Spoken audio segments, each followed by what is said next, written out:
রহমতুল্লাহি ওয়া বারাকাতুহু। ইন্নাল হামদালিল্লাহ নাহমাদুহু ওয়া নাস্তাঈনুহু ওয়া নাস্তাগফিরুহু ওয়া নাউযু বিল্লাহি মিন শুরুরি আনফুসিনা ওয়া মিন সাইয়্যাতি আমালিনা। মান ইয়াহদিহিল্লাহু ফালা মুদিল্লা লাহু ওয়া মান ইউদ্লিল ফালা হাদিয়া লাহু। ওয়া আশহাদু আল লা ইলাহা ইল্লাল্লাহু ওয়াহদাহু লা শারীকা লাহু ওয়া আশহাদু আন্না মুহাম্মাদান আবদুহু ওয়া রাসূলুহু সাল্লাল্লাহু তাআলা আলাইহি ওয়া আলা আলিহি ওয়া সাহবিহি ওয়া সাল্লাম তাসলিমান কাসীরা।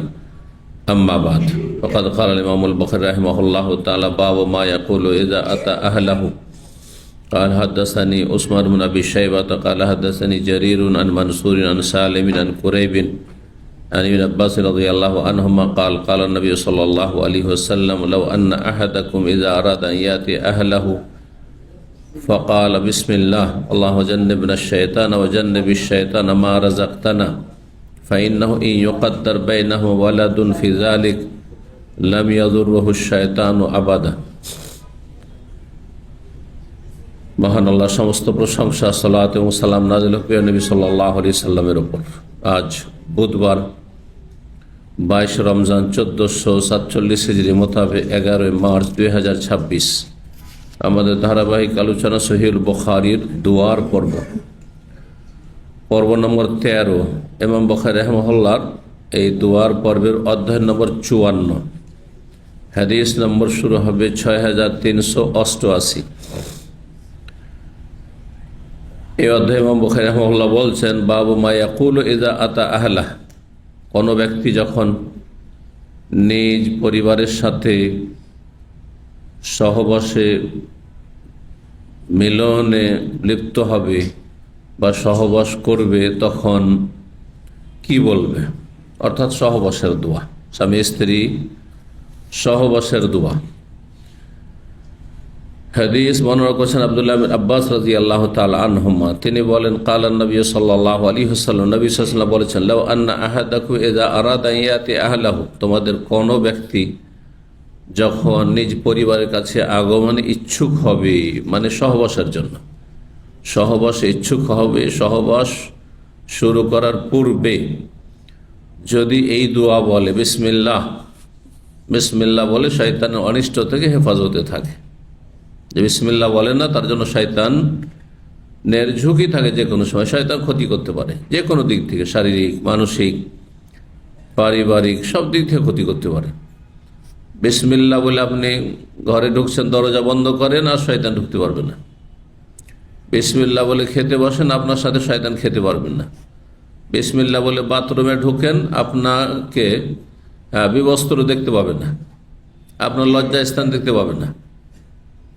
হাদিস দ্বারা প্রমাণিত। যে কোনো জায়গায় হোঁচট খাচ্ছেন, বিসমিল্লাহ বলেন, বেশি ক্ষয়ক্ষতি হবে না, শয়তান বেশি ক্ষয়ক্ষতি করতে পারবে না। এক কথায় আল্লাহর নামের জিকির সবচেয়ে উত্তম জিকির বিসমিল্লাহ, আল্লাহর নামে শুরু করছি। আল্লাহর নাম উচ্চারণ করা, আল্লাহর নামের বরকত হাসিল করা, আল্লাহর নামকে স্মরণ করা, আল্লাহকে স্মরণ করা, আল্লাহকেও স্মরণ করা এবং আল্লাহর নামকেও স্মরণ করা। জি, এবং আল্লাহ রাব্বুল আলামিনের নামের মধ্যে সবচাইতে প্রসিদ্ধ নাম আর সবচেয়ে বেশি উল্লেখিত নাম হচ্ছে আল্লাহ। আল্লাহ, জি।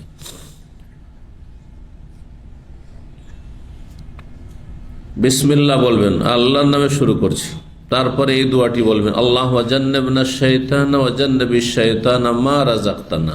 দুটো বাক্য, আল্লাহুম্মা জান্নিবনা শাইতান, আল্লাহ আমাদেরকে শয়তান থেকে দূরে রাখো বা রক্ষা করো, আমাদেরকে মানে স্বামী স্ত্রী, আর আমাদের এই স্বামী স্ত্রীর মিলনের মাধ্যমে যদি সন্তান গর্ভে ধারণ করে সে, আমাদেরকে, এই আমাদের বলতে এতটুকু বোঝানো হয়েছে, আমাদেরকে শয়তান থেকে দূরে রাখো। ও জান্নাবিশ শয়তান, শয়তানকে আমাদের থেকে দূরে রাখো, মা রাযাকতানা, সেই সম্ভাব্য সন্তানকে যা আমাদেরকে তুমি রিজিক হিসাবে দেবে। যদি তুমি দাও আমাদেরকে রিজিক, তাহলে সেটাকেও শয়তান থেকে দূরে রাখো, শয়তানকে তার থেকে দূরে রাখো, শয়তান যাতে করে তার কোনো অনিষ্ট না করতে পারে, ক্ষতি না করতে পারে। অত্যন্ত গুরুত্বপূর্ণ দোয়া। জি, যারা এই দোয়া পড়ে না তাদের সাথে শয়তান সহবাসে শেয়ার করে। জি, কষ্টদায়ক কথা একজন মানুষের জন্য। সুতরাং এই দোয়া মুখস্থ করতে ভুলবেন না, এই দোয়া পড়তে ভুলবেন না। জি, যারা বিয়ে করেছেন অথবা বিয়ে করবেন অবশ্যই মুখস্থ থাকতে হবে। না হলে আপনারই ক্ষতি, আপনার ছেলে মেয়ের ক্ষতি, আপনার স্ত্রীর ক্ষতি। আল্লাহু জান্নিবনা শাইতান ওয়া জান্নিবিশ শাইতানা মা রাযাকতানা। এখানে রিজিক বলা হয়েছে, টাকা পয়সাকে নাই। রিজিক কাকে বলা হয়েছে? সন্তান সন্ততিকে, সম্ভাব্য ছেলে মেয়ে যা আসবে। আর ছেলে মেয়ে ধন সম্পদের চাইতে উত্তম রিজিক যদি ছেলে মেয়ে সৎ হয়, আওয়ালাদিন নেক সন্তান যদি ভালো হয়, নামাজি হয়, ধার্মিক হয়, আল্লাহর সাথে সম্পর্ক থাকে তার। আর আল্লাহর সাথে সম্পর্কহীন হইলে ওর চাইতে গরু ছাগল বানর আপনার বাড়িতে থাকা ভালো ছিল। উলাইকা কাল আনাম, আল্লাহ বলছেন যারা আল্লাহর সাথে সম্পর্কহীন, মালিকের সাথে রবের সাথে যার সম্পর্ক নেই, তারা হচ্ছে চতুষ্পদ জন্তুর মতো, গবাদি পশুর মতো। বালহুম আদাল, তার চাইতে বেশি অধম, তার চাইতে বেশি নিকৃষ্ট, তার চাইতে বেশি পথভ্রষ্ট। কারণ গরু ছাগল কুকুর শিকাল, হ্যাঁ এমনকি শুকুর, হ্যাঁ কুকুর জাহান্নামে যাবে না, কিন্তু আল্লাহর সাথে সম্পর্কহীন মানুষ জাহান্নামে যাবে।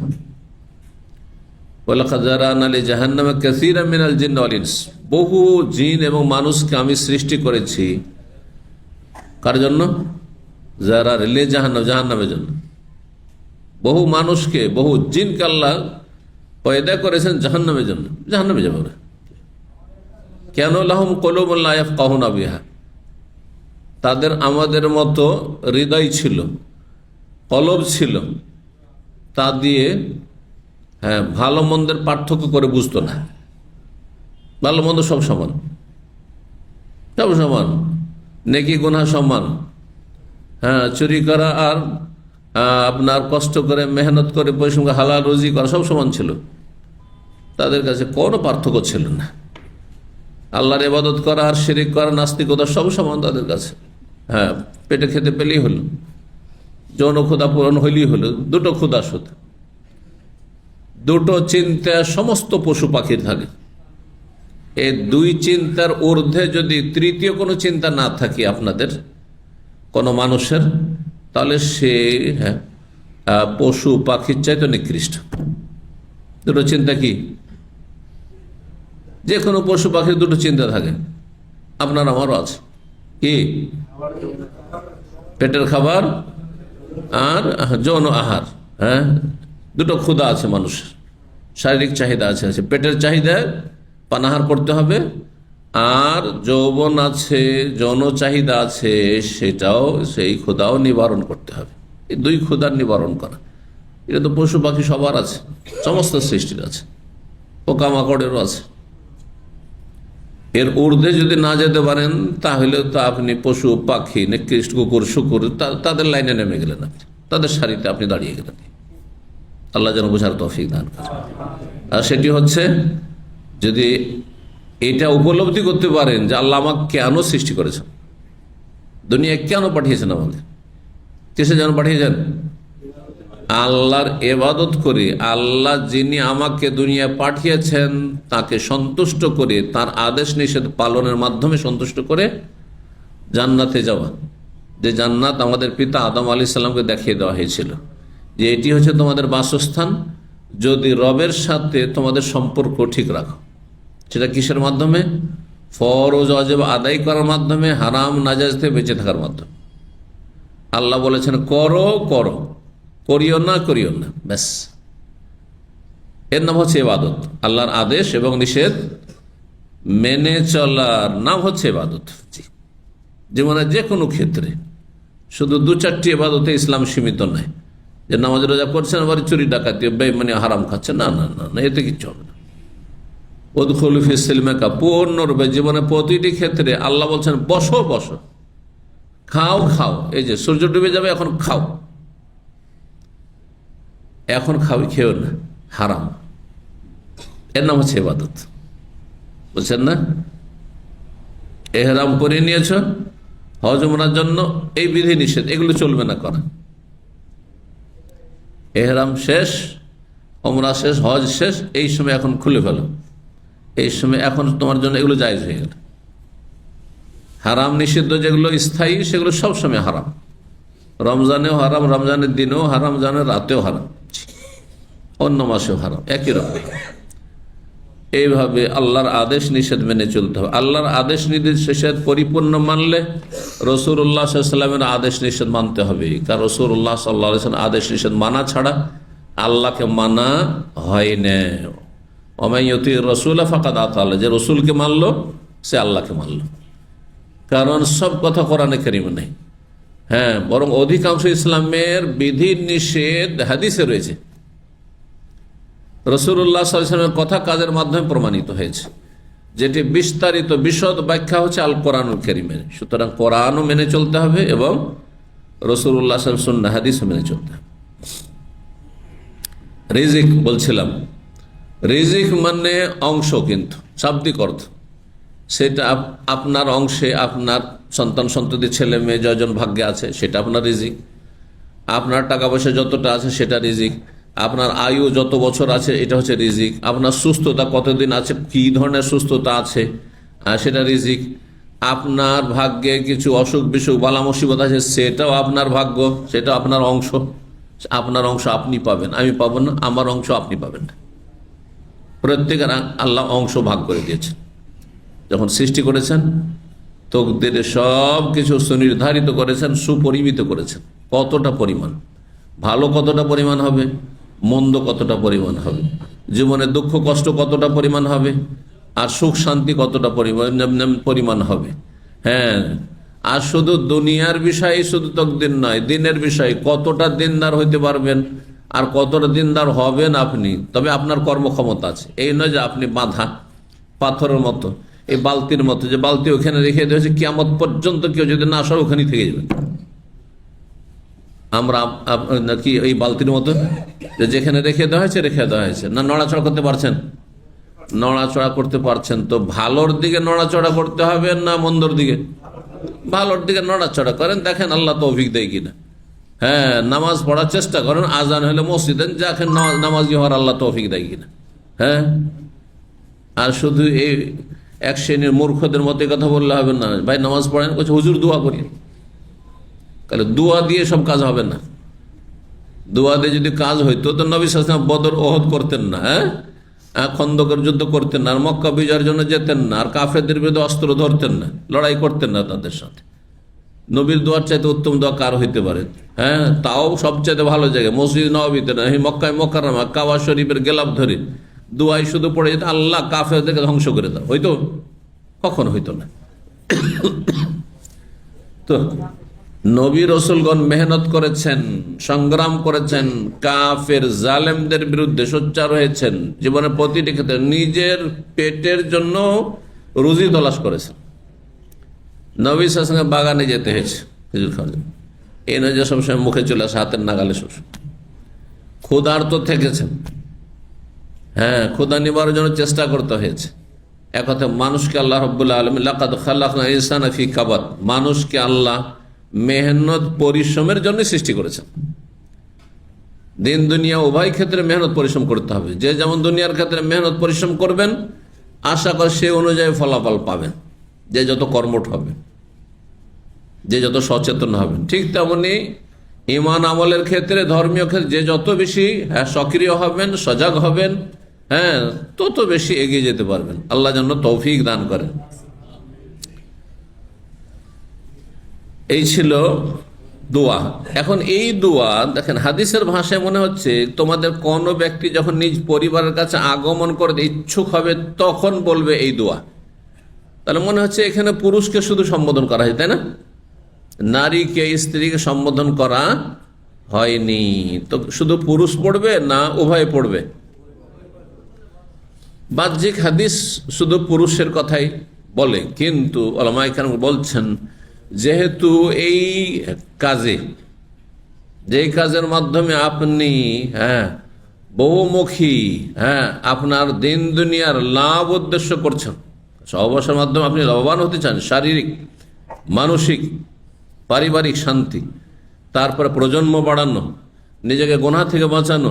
জি, তো আর এতে স্বামী স্ত্রী উভয়ই যেহেতু শরীক, দুজনে কিন্তু শরীক, তাই না? স্বামী স্ত্রীর সম্ভোগ, দুইজনই সম্ভোগে শরীক। হ্যাঁ, দুইজনে গুনাহ থেকে বাঁচার ক্ষেত্রে একে অপরকে গুনাহ থেকে বাঁচাবেন এই মিলনের মাধ্যমে। তারপরে ছেলে মেয়ে হবে তো দুইজনেরই হবে। হ্যাঁ, সুখ দুঃখ দুইজনের একের অপরের সাথে জড়িত। সুতরাং দুইজনে পড়াটাই হচ্ছে বেশি ভালো।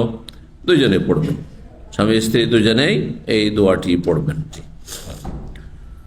55 নম্বর অধ্যায় বলছেন বাবু কাউলিন নবী সাল্লাল্লাহু আলাইহি ওয়াসাল্লাম। এই অধ্যায় নবী সাল্লাল্লাহু আলাইহি ওয়াসাল্লামের এই দোয়ার বাণী সম্পর্কে সবচাইতে বেশি যে দোয়াটি পড়তেন নবী সাল্লাল্লাহু আলাইহি ওয়াসাল্লাম, এই দোয়াটি, রব্বানা আতিনা ফিদ দুনিয়া হাসানা, রব্বানা আতিনা ফিদ দুনিয়া হাসানা ওয়া ফিল আখিরাতি হাসানা ওয়া কিনা আযাবান নার। কোরআনে কারীমের দোয়া, কোরআনে কারীমের সূরা বাকারাতে রব্বুল আলামিন এই দোয়া বর্ণনা করেছেন। জি, এটা হচ্ছে যারা আখিরাতমুখী তাদের দোয়া, পরকালমুখী, তারপর দুনিয়া চাইছেন, অসুবিধা নেই দুনিয়া চাইতে। কিন্তু যারা দুনিয়ামুখী, পেট পূজারী, হ্যাঁ, দুনিয়া হইলেই তাতেই সে খুশি, আনন্দ ফুর্তি তাতে, ব্যাস হয়েছে, টাকা পয়সা আছে যথেষ্ট, সুখ শান্তি আছে পারিবারিক যথেষ্ট, ছেলে মেয়ে অনেক যোগ্য হয়েছে যথেষ্ট, হ্যাঁ, প্রতিষ্ঠিত হইতে পেরেছি যথেষ্ট, তাই না? এগুলো আজকাল দুনিয়ার কথা। হ্যাঁ হ্যাঁ, সব দিক থেকে সুখী যথেষ্ট, ইমান দরকার নেই, ওইটা 2 নম্বর, হইলেও হইলো, না হইলেও চলে, আননেসেসারি, গায়ের জরুরি। এদের দোয়া তার আগের আয়াতে আল্লাহ বলছেন ফামিনহুম মাইয়াকুলু রব্বানা আতিনা ফিদ দুনিয়া, কিছু মানুষ এমন আছে, অবাঞ্ছিত ফালতু মানুষ আছে, অসার, তারা শুধু এই দোয়া বলে রব্বানা আতিনা ফিদ দুনিয়া, আল্লাহ দুনিয়ায় দাও, আল্লাহ দুনিয়া দাও, অনেকদিন যেন সুস্থতার সাথে থাকি, যেন না মরি, চাই পারতো তারা মূর্তি চাইতো না দুনিয়া থেকে। ইয়াওয়াদ্দু আহাদুহুম লাউ ইউআম্মার আলফা সানা, এরা 1000 বছর বাঁচলেও তাদের মন ভরতো না, অথচ 1000 বছরও যদি বাঁচে ওমা হবে মুজাহজিহি মিনাল আযাব, তারপর আযাবের সম্মুখীন হইতে হবে, জাহান্নামের সম্মুখীন হইতে হবে, কবর আযাবের সম্মুখীন হইতে হবে। যারা দুনিয়াদার নিছক, তাদের আখিরাতের কোনো কোর্স নেই সামনে, আখিরাতে তো তাদের কোনো কর্মসূচিও নেই, পরকালীন কর্মসূচি নেই, দৈনিক 5 ওয়াক্ত সালাত নেই, রমজান মাসের সিয়াম রোজা নেই, মন হইলো রাখলো, না হইলো না রাখলো। জি, যাকাত নেই, বা ইচ্ছা হলো কাউকে দিল, বড় অনুগ্রহ এহসান করলো, অবদান রাখলো যে কিছু দান সাদকা করেছে, ইচ্ছা মতো যাকাত ইচ্ছা মতো, তার মন হলে দেবে, না হলে দেবে না। হজ, সৌদি আরব থাকলো 10 বছর 20 বছর, বহু টাকা নিয়ে গেল, ইচ্ছা হইলো, মনটা চাইলো, যাই আল্লাহর ঘরটা দেখেই নি, হজ করলো, না হলে করলো না, এটাকে ফরজ মনে করেন, অথচ যেতে পারবে আল্লাহর ঘরে। হ্যাঁ, হেজাব পর্দা মহিলারা, সেটা আমার ব্যাপার, মন হইলে করতে লাগলাম, হ্যাঁ ভালো লাগলো, না হলে নাই করলাম। হ্যাঁ, এরা হচ্ছে দুনিয়াদার, এরা শুধু দুনিয়া চায়। এরা মনের পূজারী, মুত্তাবিউল হাওয়া, কুপ্রবৃত্তির অনুসারী, মনে যেটা ভালো লাগে সেটাই করে। আর একজন মুমিন মুসলিম যে আল্লাহ পরকালে বিশ্বাসী, সে আমার মনে ভালো লাগছে না মন্দ লাগছে এটা আমার দেখার বিষয় নেই, রোজা রেখে আমাকে ক্ষুধা লেগেছে না পিপাসা লেগেছে এটা আমার দেখার বিষয় না, আমাকে রোজা রাখতে হবে। আমার টাকা পয়সা কম লাগলো না বেশি লাগলো হজ করতে, এটা দেখার বিষয় নয়। আমার আছে পয়সা, সুতরাং হজ ফরজ আদায় করতে হবে। আমার জাকাত অল্প বেরোলো না কোটি কোটি টাকা জাকাতে চলে গেল, এটা দেখার বিষয় নাই। অনেক পয়সা হলো, আমি কোটি কোটি টাকা আমার জাকাত বেরোবে, এটা দেখার বিষয় নাই। আল্লাহর আদেশ পালন, ওয়াতুজ জাকাত, জাকাত আমাকে দিতে হবে, জাকাত দিতে হবে। আমি আল্লাহর আদেশ মান্য করার জন্য পয়দা হয়েছি, আমাকে এই জন্যই আল্লাহ পয়দা করেছেন। এই জীবনের লক্ষ্য উদ্দেশ্য যে বুঝে নিতে পারলাম, আমি এসছি কেন দুনিয়াতে, কোথা থেকে এসছি, আর কোথায় আছি, আর আগামী দিনে কোথায় যাব, এতটুকু যদি বুঝে নেন তাহলে বেনামাজি থাকবেন না। আল্লাহ বলছেন মিনহা খালাকনাকুম, তোমাদেরকে মাটি থেকে তৈরি করেছি। যে মাটিতে আপনি হাঁটছেন, আর খালি পায়ে হাঁটতে আজকাল রাজি হবেন না, একসময় অভাব ছিল। হ্যাঁ, মাটি শরীরে গায়ে লেগে গেলে আপনার খারাপ লাগে, যতক্ষণ না ধুবে ততক্ষণ স্বস্তি পাবেন না, আরাম পাবেন না। ওই মাটি থেকে, কাদা মাটি থেকে, মিনহা খালাকনাকুম ওয়াফিহা নুঈদুকুম, দুনিয়াতে নিয়ে চিকিৎসার জন্য, লিয়াবুদুন, আয়াতে বলছেন ইবাদতের জন্য। আবার ও মাটিতে ফিরিয়ে দেবো। হ্যাঁ, ওই ধুলো মাটিতে মিশে পচে সরে একাকার হয়ে যাবে, নিশ্চিন্ন হয়ে যাবে। 30-40 বছর মধ্যে তোমার হাড় হাড্ডিও খুঁজে পাওয়া যাবে না, যেখান থেকে এসেছো ওখানেই চলে যাবে। আবার অফিহা নুঈদুকুম অমিনহা নুখরিজুকুম, এই মাটি থেকে তোমাদেরকে আবার বের করে নিয়ে আসবো হাসরের মাঠে। তার আতনখরা, পুনরায়।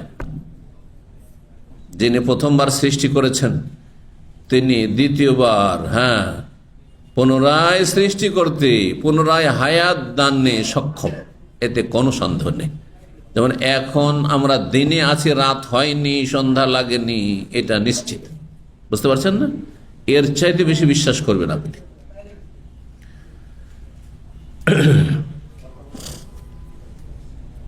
নবী সাল্লাল্লাহু আলাইহি ওয়াসাল্লাম এই দোয়া খুব বেশি বেশি করতেন। 6389 নম্বর হাদিস বর্ণনা করেছেন আনাস রাদিয়াল্লাহু তাআলা আনহু। তিনি বলেন, কানা আকসার দুআইন নবী সাল্লাল্লাহু আলাইহি ওয়াসাল্লাম, নবী সাল্লাল্লাহু আলাইহি ওয়াসাল্লামের অধিকাংশ সময়ের দুআই হতো এটি কি, আল্লাহুম্মা আতিনা ফিদ দুনিয়া হাসানা ওয়া ফিল আখিরাতি হাসানা ওয়া কিনা আযাবান্নার। কোরআনে কোন রব্বানা দিয়ে আছে, যে রব্বানা দিয়ে পড়েন তবুও ঠিক আছে, কারণ কোরআনে রব্বানা রয়েছে। ওয়ামিনহুম মান ইয়াকুলু রব্বানা আতিনা ফিদ দুনিয়া হাসানা ওয়া ফিল আখিরাতি হাসানা ওয়া কিনা আযাবান্নার। হ্যাঁ, এই আয়াতটি পূর্ণ করি। যারা শুধু দুনিয়া চায়, আল্লাহ বলছেন দুনিয়াদার, ওয়া মা লাহু ফিল আখিরাতি মিন খালাক, আল্লাহ বলছেন ওদের পরকালে কিচ্ছু নেই, জিরো। যতই বড় দুনিয়ার হিরো হোক না কেন, যতই বড় মহাশক্তিধর আর পরাশক্তি হোক না কেন, আর যতই সায়েন্স টেকনোলজি আর দুনিয়ার সবকিছুর মালিক হয়ে যায় না কেন, যারা শুধু দুনিয়া চেয়েছে, আখেরাতের কোনো, তাদের সামনে কোনো কোর্স ছিল না, কর্মসূচি ছিল না, কর্মতৎপরতা ছিল না, কিচ্ছু ছিল না। এমনও মানুষ আছে, ওটা 1 সপ্তাহ চলে গেল, মাস চলে গেল, বছর চলে গেল, 10 বছর, 20 বছর, 30 বছর। আচ্ছা বলুন তো আপনি কি কি করেছেন? বলছেন অনেক কিছু করেছে দুনিয়ার। পরকালের জন্য কি করেছেন? বলছে তা কিছু না। হ্যাঁ, বরং হয়তো এগুলোর ক্ষেত্রে সন্দিহান, মানে কোনো কোর্সেই ছিল না। এটা ঈমান ভঙ্গকারী বিষয়। শাইখুল ইসলাম মুহাম্মদ বিন আব্দুল্লাহ রাহিমাহুল্লাহ 10টি প্রসিদ্ধ যে ঈমান ভঙ্গকারী বিষয় উল্লেখ করেছেন, তার অন্যতম একটি হচ্ছে আল ইরাদ আন দীনিল্লাহ, আল্লাহর দিনকে এড়িয়ে যাওয়া, একবারে ইগনোর করা, উপেক্ষা করা। লা ইয়াতাআল্লামুহু, শিখলো না, জীবনে ইসলামের কিছুই শিখলো না। ইসলামের রুকন কয়টি, খুঁটি না শিখেনি, ইমানের খুঁটি কয়টি শিখেনি, দ্বীনের স্তর কয়টি শিখেনি। হ্যাঁ, 5 টাইম সালাত ফরজ শিখেনি, রমজান মাসের সিয়াম শিখেনি, হালাল হারাম জায়েজ না জায়েজ শিখেনি। এক কথায় দিনের কোনো লা ইয়াতাআল্লামু, শিখলো না। ওয়ালা ইয়ামালু বিহি, আর জীবনে কোনো আমলও করলো না।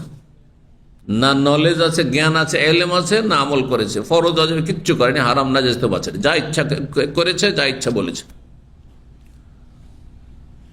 এমন যাদের জীবন যাপন, আর আজকাল মুসলিম সমাজে কিন্তু অধিকাংশ, বড় দুঃখের বিষয়, ওদের 1 মাসের দেখেন তাদের বায়োডাটা খুলে যে এই 1 মাসের মধ্যে করেছি, বলছে 1 মাসে হাজার হাজার লক্ষ লক্ষ রিয়াল হয়তো ইনকাম করেছে, বা অনেক কিছুই করেছে, লাইফে অনেক কিছু করেছে, কিছুই ছিল না, এখন অনেক কিছু হয়েছে।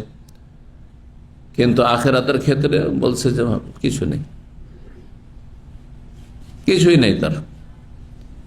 ইসলামের গণ্ডিতে নেই, ঈমান ভঙ্গকারী বিষয়। মানে জন্মসূত্রে মুসলিম ছিল, কিন্তু যখনই সাবালক হয়েছে 15 বছর, আর এইরকমই চলেছে, না নামাজ, না রোজা, না হজ, না যাকাত, না শিক্ষা, না দীক্ষা, দ্বীনের জ্ঞান কিচ্ছু নেই, তাহলে সে অলরেডি ইসলাম থেকে বেরিয়ে গেছে।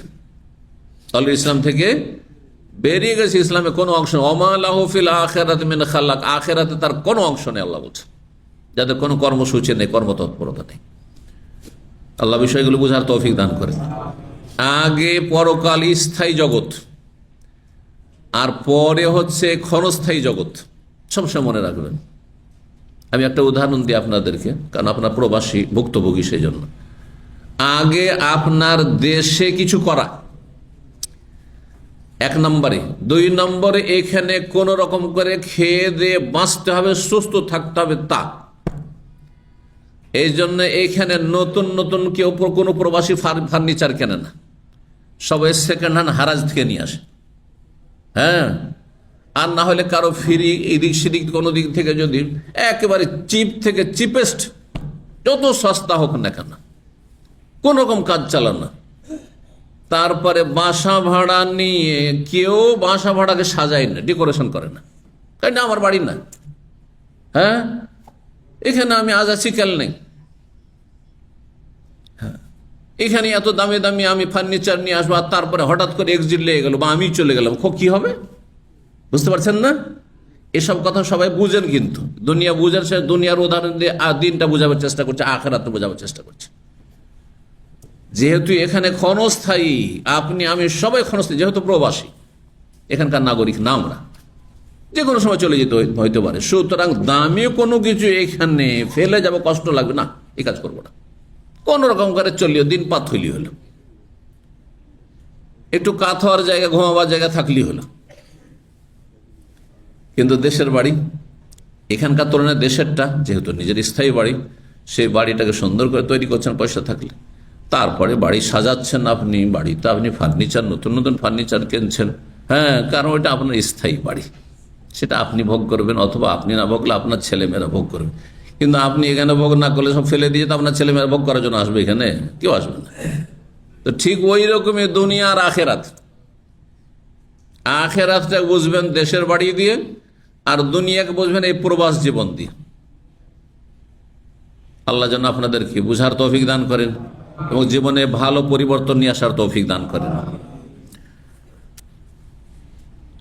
রব্বানা আতেনা ফিদ দুনিয়া হাসানাও বলতে পারেন, আর আল্লাহুম্মা আতেনা ফিদ দুনিয়া হাসানা হাদিসের ভাষায় এসেছে, এইভাবেও করতে পারেন, কোনো অসুবিধা নেই। অধিকাংশ দোয়াগুলি আল্লাহর এই দুটি নাম দিয়ে এসেছে, হয় আল্লাহুম্মা, আল্লাহুম্মা আসলে আল্লাহ ছিল, আল্লাহুম্মা আসলে ছিল আল্লাহ যুক্ত হুম্মা, মিম ডবল মিম তাসদিদ, আল্লাহু, আর তারপরে মিমে দুটো মিম তাসদিদ দেওয়া, তাহলে তো আল্লাহুম্মা হয়ে গেল, তাই না? আর এর আসল ছিল ইয়া আল্লাহ, হে আল্লাহ। আর রব্বানা মানে ইয়া রব্বানা ছিল, ওখানে ইয়া উজ্জ রয়েছে। রব্বে হাবলি মিনাস সালিহিন, ইয়া রব্বি ছিল, ইয়া রব্বি ছিল, হে আমার রব। তো আল্লাহুম্মা আতিনা ফিদ দুনিয়া হাসানা, হে আল্লাহ আমাদেরকে দুনিয়াতেও সার্বিক কল্যাণ মঙ্গল দাও, হাসানা মানে মঙ্গল।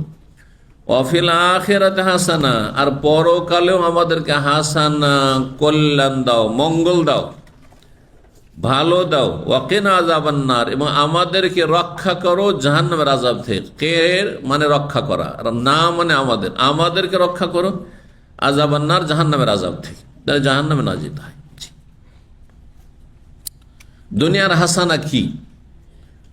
যে কোনো ভালো জিনিস যেটা আপনার জন্য উপকারী, সেটা হচ্ছে দুনিয়ার হাসানা, দুনিয়ার মঙ্গল, দুনিয়ার কল্যাণ, এটি সবচেয়ে ভালো, ব্যাপক অর্থে রাখা। পরকালের হাসানা, পরকালের যে কোনো মঙ্গলজনক জিনিস, আপনার মেলা নিয়ামত, অসংখ্য নিয়ামত পরকালে রয়েছে।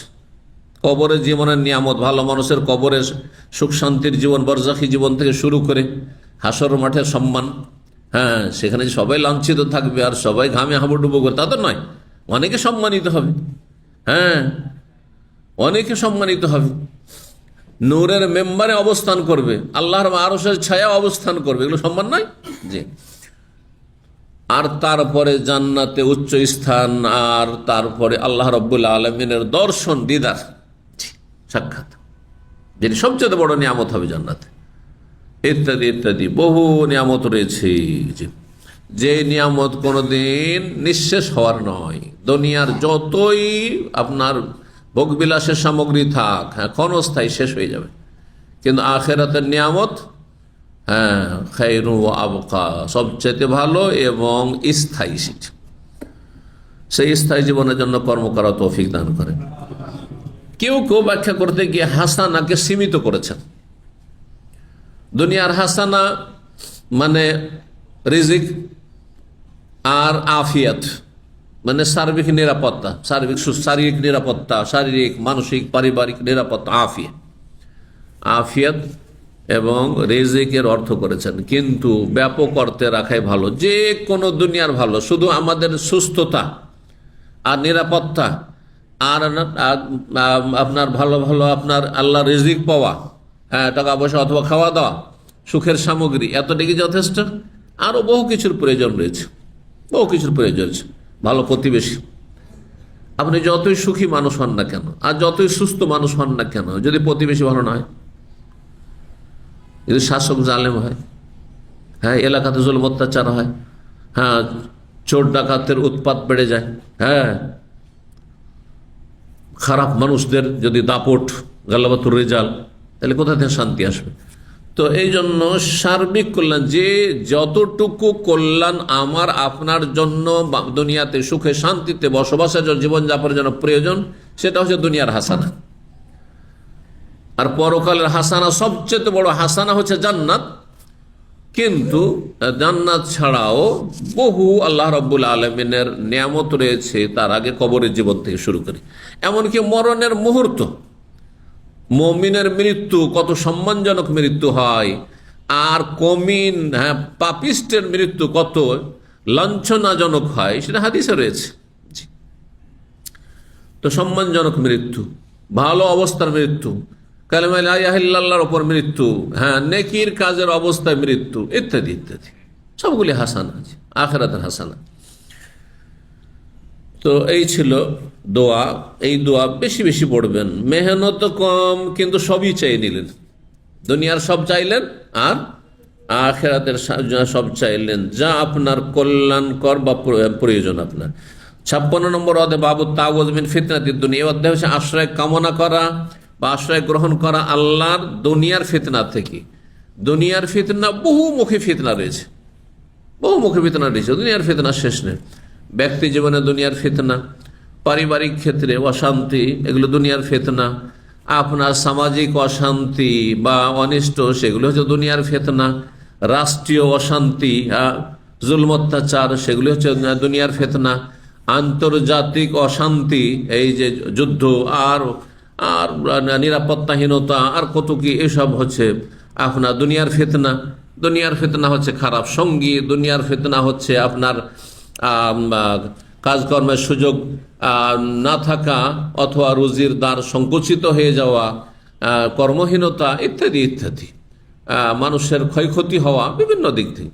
তো দুনিয়ার বহুমুখী ফিতনা রয়েছে, কিন্তু কোন একজন বর্ণনাকারী দুনিয়ার ফিতনাকে সীমিত করে সবচাইতে বড় ফিতনার কথা উল্লেখ করেছেন ব্যাখ্যায়। দুনিয়ার ফিতনা বলতে সবচেয়ে বড় ফিতনা হচ্ছে দাজ্জালের ফিতনা। দুনিয়ার সবচেয়ে বড় ফিতনা হচ্ছে দাজ্জালের ফিতনা। এই জন্য এইরকম ব্যাখ্যা এর আগে একটি হাদিসে গিয়েছে। কিন্তু এইভাবে ব্যাপক এই দুনিয়া, দুনিয়াতে আছে টাকা পয়সার ফিতনা, দুনিয়াতে আছে নারীর ফিতনা, দুনিয়াতে আছে জালেমের ফিতনা, দুনিয়াতে বহু রকমের ফিতনা, সাথী সঙ্গীদের ফিতনা, দুনিয়াতে মেলা ফিতনা রয়েছে। এমনকি আল্লাহ কোরআন বলছে ছেলে মেয়ে ফিতনা, ইন্নামা আমওয়ালুকুম ওয়া আওলাদুকুম ফিতনা, তোমাদের ধন সম্পদ ফিতনা, তোমাদের ছেলে মেয়েরা ফিতনা। অনেক বাবা মা ছেলে মেয়ের কারণে খারাপ হয়ে যাচ্ছে, যখন অক্ষম হয়ে যাচ্ছে, বার্ধক্যে পৌঁছে যাওয়ার পরে, তখন আর কাজকর্ম করতে পারে না, ইনকাম সোর্স নেই, আর ছেলে হারাম উপার্জন করছে আর নিকৃষ্ট কাজ করছে, ওই হারাম রিজিক খেতে হচ্ছে। এগুলো ফিতনা না? সারা জীবন হালাল খেলেন, আর ছেলে সুদখোর, হচ্ছে ঘুষখোর, বেঈমান অফিসার, ছেলে হচ্ছে জালেম শাসক আর দুর্নীতিবাজ, আর সে আত্মসাৎ করে জনসম্পদ, রাষ্ট্রীয় সম্পদ, আর সেখান থেকে বুড়ো বাবা মাকে খাওয়াচ্ছে। এটা ফিতনা না? কত বড় ফিতনা! তো বহুমুখী ফিতনা রয়েছে, সমস্ত ফিতনা একটি কথায়, আল্লাহুম্মা ইন্নী আউযু বিকা মিন ফিতনাতিদ দুনিয়া, দুনিয়ার সমস্ত ফিতনা থেকে আল্লাহ। ক্ষমতার ফিতনা নেই? ক্ষমতার ফিতনা আছে, ক্ষমতার কারণে অনেক জুলম অত্যাচার করছে। এই ক্ষমতা আল্লাহ না দিলে এত জুলম অত্যাচার করতে পারত না। দারিদ্রের ফিতনা, এটাও দুনিয়ার ফিতনা। যেমন বেশি পয়সা হওয়া ফিতনা, তেমনি বেশি অভাব হওয়া দুনিয়ার ফিতনা। দুনিয়ার ফিতনা মানে এত অভাবী না হয়ে যান যে সবসময় টেনশন লাগা আছে। নামাজ পড়তে গেলেও ওখানে আপনার নামাজ হয় না, ঘুমাতে গেলে ঘুম হয় না। কিসের জন্য? শুধু পেটের চিন্তা। কি করব, কি করে এত ঋণ কর্জা শোধ করব, কি করে আমি সংসার চালাবো? হ্যাঁ, দুনিয়ার ফিতনা, বহু ফিতনা রয়েছে দুনিয়ার। জি, এক কথায় দুনিয়ায় যা কিছু অনিষ্ট খারাপ সবগুলি আমাদের জন্য ফিতনা। ভালোর মধ্যেও খারাপ রয়েছে। পয়সা ভালো, কিন্তু ভালো কাজে লাগাইতে পারলে ভালো, আর পয়সা যদি খারাপ করে দেয় আমাকে, তাহলে সেটি বড় ফিতনা। ছেলে মেয়ে খুবই ভালো, কিন্তু ভালো নেক হইলে ভালো, কিন্তু তাদের কারণে তারা খারাপ হইলে আপনার চক্ষু ঠান্ডা হবে কি করে? চোখে আগুন জ্বলবে, ঠান্ডা হওয়া তো দুর্গত, তাই না? জি, আর আপনার অন্তরে জ্বালার শেষ থাকবে না যে হাই কি হইল, আল্লাহ, মান সম্মান আর কিছুই থাকলো না। গ্রামে সবাই জানছে আপনার ছেলে চোর, আপনার ছেলে ডাকাত, আপনার ছেলে মদখোর, আপনার কোনো মান সম্মান আছে? আপনি আলেম হইলেও কোনো সম্মান পাবেন না আপনার ছেলের কারণে, তাই না? তো এই সমস্ত ফিতনা, ভালো জিনিসের ভিতরও ফিতনা আছে যদি সেটা ভালো অবস্থায় না থাকে। আল্লাহ যেন আমাদের নিয়ামতকে ভালো কাজে ব্যবহার করার তৌফিক দান করে। 6390 নম্বর হাদিস, সাদ বিন আবি ওয়াক্কাস রাদিয়াল্লাহু তাআলা আনহু বর্ণনা করছেন, তিনি বলেন, কানান নবী ইউআল্লিমুনা হাউলাইল কালিমা, নবী সাল্লাল্লাহু আলাইহি ওয়াসাল্লাম এই বাক্যগুলি আমাদেরকে শিখাতেন, দোয়া করে, আশ্রয় কামনা করে। 5টি বাক্য ছিল। অন্য এতে কামা তুআল্লামুল কিতাবা, যেমন লিখনি শিখানো হয়। সাহাবায়ে কেরামরা লেখাপড়া হাতে গোনা কয়েকজন জানতো, আর ধরে ধরে লেখা শেখানো হয়। যেমন ধরে ধরে লেখা শেখানো হয়, হ্যাঁ, ঠিক তেমনই আমাদেরকে এই দোয়াগুলি শিখাতেন নবী। আল্লাহুম্মা ইন্নী আউযু বিকা মিনাল বুখলি ওয়া আউযু বিকা মিনাল জুবনি ওয়া আউযু বিকা মিন আন নুরাদ্দা ইলা আরযালিল উমর ওয়া আউযু বিকা মিন ফিতনাতিদ দুনিয়া ওয়া আযাবিল কবর। বিভিন্ন হাদিস রয়েছে, কিছু আগে পরে করে, এইখানে এইভাবে রয়েছে, হে আল্লাহ, তোমার কাছে আশ্রয় গ্রহণ করছি কৃপণতা থেকে। কৃপণ কোন ব্যক্তি? কাকে কৃপণ বলবেন? হ্যাঁ, যদি একজন বলতে পারেন প্রাইজ পাবেন আজকে। কৃপণের সংজ্ঞা কি? অথচ সবাই জানছেন কৃপণ, তাই না?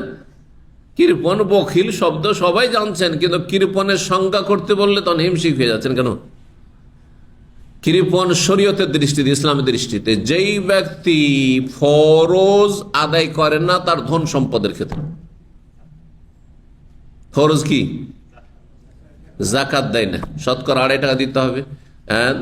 আর তারপরে ধান গম থাকলে, খাদ্যদ্রব্য থাকলে ওষুধ দিতে হবে। হ্যাঁ, ব্যবসা বাণিজ্য থাকলে ব্যবসায়ী সামগ্রীর জাকাত দিতে হবে। স্বর্ণ চাঁদি থাকলে সেগুলি জাকাত দিতে হবে। জাকাত ফরজ অজেবটা আদায় করে না, সে হচ্ছে মূলত কৃপণ। এক, শুধু এতে যথেষ্ট নয়, আর একজন স্ত্রীকে যতটা ভরণ পোষণ লাগবে দেয় না, সে কৃপণ না? সেও কৃপণ। তাহলে আরেকটি কথা এতে অ্যাড করি, যেই ব্যক্তি ফরজ আদায় করে না আল্লাহর হকের ক্ষেত্রে, আর যেই ব্যক্তি ফরজ আদায় করে না মানুষের হকের ক্ষেত্রে, তাহলে পূর্ণ হয়ে যাবে। ব্যয় বহনের ক্ষেত্রে, আল্লাহর হকের ক্ষেত্রে, আল্লাহর হক হচ্ছে জাকাত, গরিবের জন্য নির্ধারণ করেছে।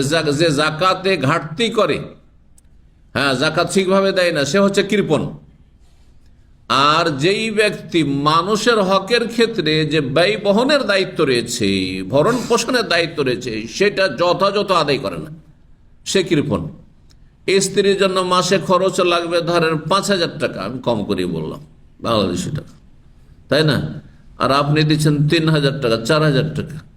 ছেলে মেয়েদের লেখাপড়ার জন্য খরচ লাগবে, আপনি দিচ্ছেন না, সবগুলো জাহেল থেকে যাচ্ছে, অথবা তাদের দায়িত্ব পালন করছেন না। তাদের চিকিৎসার জন্য খরচ লাগবে, ঠিকভাবে দিচ্ছেন না, আপনি কৃপণ। আচ্ছা, স্ত্রী ছেলে মেয়ের সাথে, কারণ এটা আপনার ফরজে আইন। বাপ মায়ের খরচ খরচা, যখন বার্ধক্যে উপনীত হয়েছে, এখন আর তারা কাজকর্ম করতে পারছে না, একসময় কাজকর্ম করে নিজের সংসার নিজেই চালিয়েছে, ফরজ না? আপনি আপনার স্ত্রীর খরচ যথেষ্ট পর্যাপ্ত দিচ্ছেন, ছেলে মেয়ের পর্যাপ্ত দিচ্ছেন, জাকাত খুব যথেষ্ট করে দিচ্ছেন, কিছু দান সাদকাও হয়তো করছেন, কিন্তু বাপ মায়ের খরচ দিচ্ছেন না, আপনি কৃপণ না? অবশ্যই কৃপণ, কারণ এটাও ফরজ আপনার। কথা বুঝতে পারছেন? জি, ভালো করে বুঝেন। আচ্ছা, আপনার ধরেন আরো 2-4 ভাই আছে, সবাই মিলে ফরজে কিফায়া, কিন্তু ওরা দেয় না, আপনার কি কথা বলার অধিকার আছে যে ওরা দেয় না কেন? হ্যাঁ, আমরা 5 ভাই আছি, সুতরাং 5-20 সব, 20% আমি 20% দেবো আমি। হ্যাঁ হ্যাঁ 20 টাকা দেবো বাকি ওরা দিক, এরকম বলার অধিকার আছে? ওদের যদিও ভালো সচ্ছলতা থাকে তারপরও এ কথা বলার আপনার অধিকার নাই যে ওরা দিক, আপনাকে দিতে হবে। কে কি করছে সেটা দেখার বিষয় নেই, আপনাকে দিতে হবে। কথা বুঝতে পেরেছেন? শরীয়তের মাসলা বুঝেন। বরং ওলামারা বলেছেন এটা তো সৌভাগ্য আপনার যে আপনার ভাইরা হতভাগা, ওরা দিতে পারবে অথবা কেউ দিতে পারছে না, অভাবী, ওরা হতভাগা। আর আপনার তো আল্লাহ এটা বেটার চান্স দিয়েছেন। হ্যাঁ, আল্লাহ রাব্বুল আলামিন আপনাকে সৌভাগ্য করেছেন যে আপনাকে দেওয়ার মতো আর্থিক সচ্ছলতা দিয়েছেন। বলুন আলহামদুলিল্লাহ, দিতে লাগেন আনফিক ইউনফিকুল্লাহ আলাইহি। বুঝতে পেরেছেন? কারণ আমরা এগুলোর ভুক্তভোগী। আমরা দেখেছি এক সময় গ্রামে গঞ্জে হিংসা, ও কেন দেয় না, আমি কেন একাই দেবো, আরে বল আমি একাই দেবো, তোমাদের দেওয়া দরকার নেই। দেখেন আল্লাহ আপনাকে দেন কিনা। আল্লাহর ওয়াদার বিশ্বাস করেন, রাসূলুল্লাহ সাল্লাল্লাহু আলাইহি হাদিসও বিশ্বাস করেন যে যত বেশি খরচ করে, হ্যাঁ, ওর উপর আল্লাহ তত বেশি খরচ করেন। এটি হচ্ছে হাদিস রাসূলুল্লাহ সাল্লাল্লাহু আলাইহি ওয়াসাল্লামের। আল্লাহ আপনাকে মনোনীত করেছেন এই ভালো কাজের জন্য, যে আপনার মন মানসিকতা আছে যে আপনি এই দায়িত্বগুলো পালন করবেন। আর অন্য ভাই হতভাগা, তাকে আল্লাহ এই তৌফিক নসিব, ইমানি তৌফিক দেয়নি অথবা আর্থিক তৌফিক দেয়নি, এটা তো আপনার জন্য উত্তম সুযোগ। জি, তো বখিল বুঝে নিলেন। এখন বখিলের সংজ্ঞা বলতে পারবেন যে আল্লাহর হক এবং মানুষের হকের ক্ষেত্রে ফরজ ওয়াজিব আদায় করে না, তারপরে সুন্নত নফল, নফল সাদাকা, ধরেন দিনের কাজের জন্য কিছু চাঁদা লাগবে, হ্যাঁ, মসজিদ মাদ্রাসার জন্য কিছু মাঝে মাঝে দান সাদকা, গরিব মিসকিনের জন্য দান সাদকা করতে হবে। এগুলো যদি কেউ না করে তাহলে সে ফরজ ক্ষেত্রে বখিল নয়, মানে ওই বখিল নয় যে বখিল জান্নাতে যাবে না। হাদিস আছে না, লা ইয়াদখুলুল জান্নাতা বাখিলুন, কৃপণ ব্যক্তি জান্নাতে যাবে না। কোন কৃপণ যাবে না? যে ব্যক্তি ফরজ কমপ্লিট করেনি, তার কৃপণতার কারণে, মন ছোট হওয়ার কারণে সে জান্নাতে যাবে না। যে স্ত্রী ঠিকভাবে খরচ দেয়নি, যে ছেলে মেয়ে ঠিকভাবে খরচ দেয়নি, যে আল্লাহর হক জাকাত আদায় করেন ঠিকভাবে, যে বাপ মায়ের খরচ দেয়নি অথচ বাপ মা অভাবী ছিল, হ্যাঁ, তাদের প্রয়োজন ছিল, বা মাঝে মাঝে হাদিয়া অথবা সেটা দেয়নি, এগুলোর ক্ষেত্রে জান্নাতে যাবে না। আর বাকি নফল সুন্নতের ক্ষেত্রে জান্নাতে যাবে, জান্নাতে বাধাগ্রস্ত হবে না, কিন্তু নিম্ন মানের হবে। কারণ প্রত্যেক ইবাদতের ক্ষেত্রে ফরজ ওয়াজিবের সাথে সুন্নত নফল আছে। শুধু নামাজের ক্ষেত্রে নেই যে জোহরের আগে সুন্নাত তারপরে সুন্নাত, হ্যাঁ, মাগরিবে এই সুন্নাত, এর সাথে এই সুন্নাত আর বেতর না। অন্য ইবাদতে, যাকাতের ক্ষেত্রেও নফল সাদাকাগুলি সুন্নাত মুস্তাহাব, ওমরার ক্ষেত্রে, হজের ক্ষেত্রে জীবনে একবার করে না, আর বাকি হচ্ছে সুন্নাত মুস্তাহাব। কথা বুঝতে পারছেন না? এইরকম, হে আল্লাহ আমি আশ্রয় গ্রহণ করছি কৃপণতা থেকে, হে আল্লাহ আমি আশ্রয় গ্রহণ করছি তোমার কাছে মিনাল জুবন, হ্যাঁ, জুবন মানে কাপুরুষতা, ওয়া আউযু বিকা, তোমার কাছে আশ্রয় গ্রহণ করছি মিন আন নুরাদ্দা ইলা আরযালিল উমর, আয়ুর অসহায়ত্ব থেকে, এমন আয়ুতে যেন উপনীত না হয়ে যায় যে আমি অসহায় হয়ে যাই। আয়ুর অসহায়ত্ব থেকে বা নিষ্ক্রিয় আয়ু থেকে, যেই আয়ুতে বয়সে গিয়ে আমি নিষ্ক্রিয় হয়ে যাই, হ্যাঁ, এমন বয়স চাই না আল্লাহ তোমার কাছে। ওয়াউযুকিন ফিতনাতিদ দুনিয়া, তোমার কাছে আশ্রয় গ্রহণ করছি আল্লাহ দুনিয়ার সমস্ত ফিতনা থেকে, ওয়াজাবিল কবরে, কবর আযাব থেকে। 57 নম্বর অধ্যায় বাবু তাকরীর দোয়া। এই অধ্যায় হচ্ছে দোয়া বারবার করে করা, একটি দোয়া বারবার করে করা। কয়বার করে করা সুন্নাত? 3 বার করে। একটি দোয়া যদি 3 বার করে করে এটা বেশি ভালো। আল্লাহর কাছে চাইছেন, আপনি বোঝাতে চাইছেন আল্লাহ আমি নিব তো ছাড়ো, আল্লাহ তোমাকে দিতে হবে, হ্যাঁ, এই জন্য একবার শুধু না, আপনি 3 বার করে বলবেন। নবী সাল্লাল্লাহু আলাইহি ওয়াসাল্লাম সম্পর্কে একটি হাদিস রয়েছে যে ইজা দা সালা, সহিহ মুসলিম হাদিসটি রয়েছে, অন্য হাদিসে রয়েছে, কারণ ইজা দা সালাসান ওয়া ইজা সাআলা সালাসান, যখন নবী সাল্লাল্লাহু আলাইহি ওয়াসাল্লাম দোয়া করতেন আল্লাহর কাছে একটি দোয়া 3 বার করে পুনরাবৃত্তি করতেন, রিপিট করতেন। আর যখন আল্লাহর কাছে কোনো কিছু চাইতেন তো 3 বার করে চাইতেন। তাহলে আপনি বলবেন রব্বানা আতিনা ফিদ দুনিয়া হাসানা ওয়া ফিল আখিরাতি হাসানা ওয়া কিনা আযাবান নার, এই দোয়াটি তিনবার করে বলবেন আপনি। রব্বিরহামহুমা কামা রব্বায়ানি সগীরা, রব্বিরহামহুমা কামা রব্বায়ানি সগীরা, রব্বিরহামহুমা কামা রব্বায়ানি সগীরা। হ্যাঁ, আস্তাগফিরুল্লাহ আস্তাগফিরুল্লাহ আস্তাগফিরুল্লাহ, সালাম ফেরার পরে বলছেন না তিনবার? এই রহস্যের কারণে সালাম ফেরার পরে তিনবার করে আস্তাগফিরুল্লাহ। জি, 4391 নম্বর হাদিস। হাদিস বর্ণনা করেন আয়েশা রাদিয়াল্লাহু তাআলা আনহা, তিনি বলেন আন্না রাসূলুল্লাহ সাল্লাল্লাহু আলাইহি ওয়াসাল্লাম তুব্বা, রাসূলুল্লাহ সাল্লাল্লাহু আলাইহি ওয়াসাল্লামকে একবার জাদু করা হয়েছিল। কে জাদু করেছিল জানেন? কে জাদু করেছিল? ইহুদি। ইহুদিরা কত বড় মানবতার শত্রু যে বহু নবী রাসূলকে খুন করেছে। মানব জাতির ইতিহাসে তাদের যুগে বহু নবীকে খুন করেছে। কানু ইয়াকতুলুনাল আম্বিয়া, আল্লাহ কোরআনে বলছে ইয়াকতুলুনান নবিয়্যিন, নবীদেরকে তারা খুন করেছে। রাসূলুল্লাহ সাল্লাল্লাহু আলাইহি ওয়াসাল্লাম খুন করার জন্য কয়েকবার চেষ্টা করেছে, তার মধ্যে একবার বিষ দিয়ে, একবার